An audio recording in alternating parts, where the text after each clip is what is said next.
What was original goodness like? How did it get disrupted?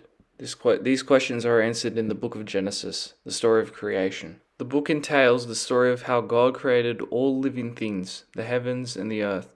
Original goodness was simply to value all of which God created and live the way God intended for each living being. This is said when God created humankind in his likeness and over everything that was made during the 7 days of creation. Humankind were said to be simple creatures and with no knowledge of how vulnerable they really were, said by how comfortable Adam and Eve were with being naked. What disrupted their simple nature was a serpent that convinced Eve that she should eat from the tree of knowledge, in which she also convinced Adam too.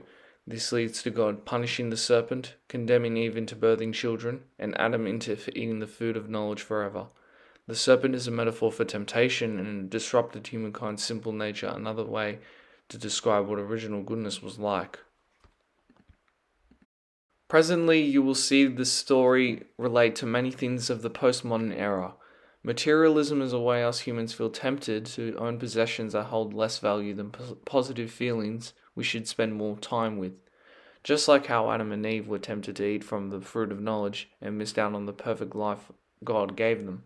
Free will is another connection to the story of creation in postmodern times. We are given the opportunity to do whatever we want, but it is through our judgment we make our decisions. Careers, friends, acts, these are all done by what we judge is right or wrong.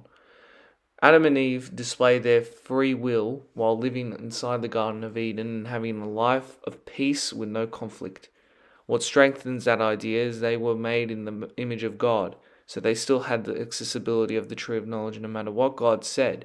And since their temptation to acquire the fruit of knowledge influenced their judgment, they committed an awful sin. Through the book of Genesis, we see that original goodness was to live a simple life with no shame of our understanding of it, which was very minimal. And how this was disrupted was through our temptation of knowledge and to form our own lives different from how God intended.